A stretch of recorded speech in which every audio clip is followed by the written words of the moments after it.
मैं सरताज आलम, खबर 7 से हम लोग उत्तराखंड के हल्द्वानी में लेकर चलेंगे आपको हल्दू चौड़ में लाल बहादुर शास्त्री महाविद्यालय में जो छात्र संघ उपाध्यक्ष हैं वो अपने तमाम समर्थकों के साथ कॉलेज की छत पर धरने पर बैठ गए हैं। पेट्रोल की शीशी उनके हाथ में है और उसके बाद वहां से नारेबाजी वगैरह की जा रही है। पुलिस कॉलेज कैंपस में पहुंच गई है, प्रोफेसर के हाथ पैर फूल गए हैं। आगे लेकर चलते हैं पूरी खबर पर आपको कि क्या हो रहा है।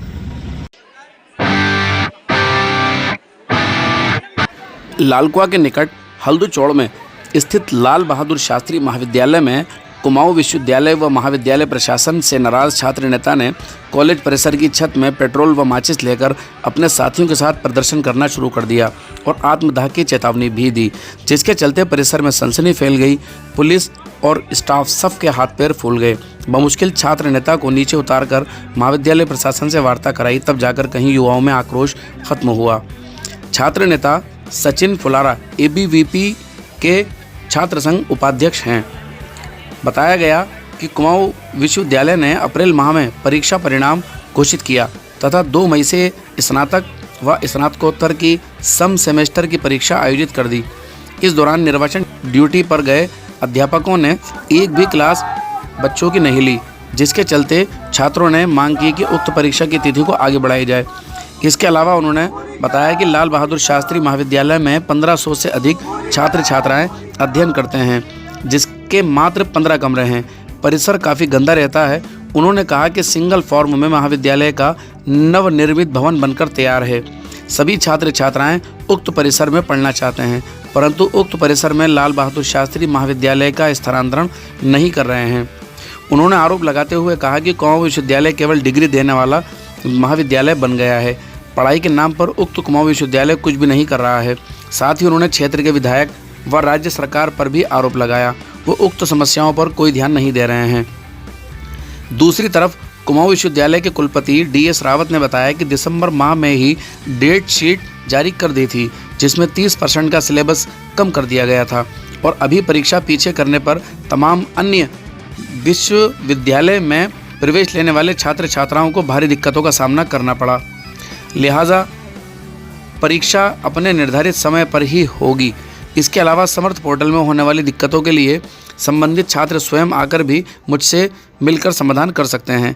उन्होंने कहा कि नामांकन 2 होने पर कोई भी छात्र पूरे कुमाऊं विश्वविद्यालय के मुझ तक समस्या लेकर नहीं आए हैं। उन्होंने कहा कि यदि क्लासेस नहीं हो रही हैं तो इसके लिए कभी किसी जनप्रतिनिधि ने उन्हें नहीं लिखा, न उन तक बात पहुँचाई। उन्होंने कहा कि ये केवल परीक्षाओं के समय ही इन बातों का आना कोई उचित नहीं है। रावत ने कहा कि महाविद्यालय के नवनिर्मित भवन में स्थानांतरण का मामला राज्य सरकार द्वारा ही किया जाएगा। कुमाऊं विश्वविद्यालय क्या कहते हैं अपनी मनमानी करने में उतारू है। हमने कई बार शांति वार्ता करके ज्ञापनों के माध्यम से कुमाऊं विश्वविद्यालय से रिक्वेस्ट के माध्यम से भी अपनी कोशिश करनी चाहिए कि बच्चों की जो एग्जामिनेशन की तिथि है विस्तारित जाए। कुछ समय पूर्व ही बच्चों के अभी रिजल्ट घोषित हुआ है, कुमाऊं विश्वविद्यालय ने रिजल्ट घोषित किया है।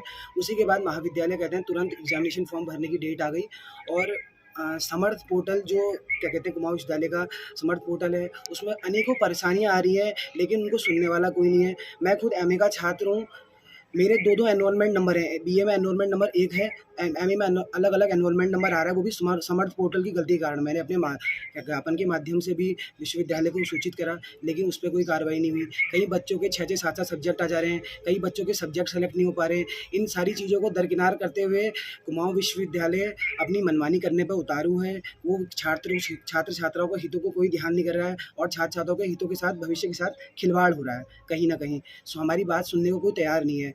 हम शांति वार्ता भी करके देखिए, छात्र को कहना है कि हमने आज को आपको अपना प्रतिनिधि बनाया है तो कहीं ना कहीं आप हमारी मांगों को उठाइए, लेकिन हमारी मांगे सुनने वाला कोई नहीं है। अभी कुछ समय पूर्व ही क्या कहते हैं महाविद्यालय में एक ज्ञापन क्या कहते हैं जो उनने कुमाऊं विश्वविद्यालय ने क्या कहते हैं SSP साहब को लिखा था, उसमें अपने लिए प्रोटेक्शन मांगी है क्या कहते हैं उसने कुमाऊं विश्वविद्यालय भवन के लिए। लेकिन उनने तो अपनी प्रोटेक्शन मांगी, लेकिन हमारी मांगों को सुनने वाला कौन है? हमारा जो मानसिक उत्पीड़न हो रहा है उसको सुनने वाला कौन है? मैं स्वयं भी MA इंग्लिश का छात्र हूँ। अब एक बात बताइए, अगर डिग्री ही देना खाली क्या कहते हैं विश्वविद्यालय की प्राथमिकता है तो डिग्री ही दे दीजिए। अगर हमें कुछ आएगा ही नहीं तो उस डिग्री का फ़ायदा क्या? जब ज्ञान नहीं होगा तो हम क्या करेंगे? कहीं ना कहीं ये बहुत बड़ा सवाल है और छात्रों के साथ भविष्य के साथ बहुत बड़ा खिलवाड़ हो रहा है। हर छात्र मेरी तरह आगे नहीं आ सकता है, लेकिन कहीं ना कहीं उनने हमें चुना है तो हमें उनकी बात आगे रखने का हमने कई कोशिश करी, लेकिन देखिए, हमने कई मांगे रखी, क्या कहते हैं, कॉलेज प्रशासन से कि तिथि विस्तारित कर दी जाए, एग्जामिनेशन फॉर्म की तिथि विस्तारित कर दी जाए।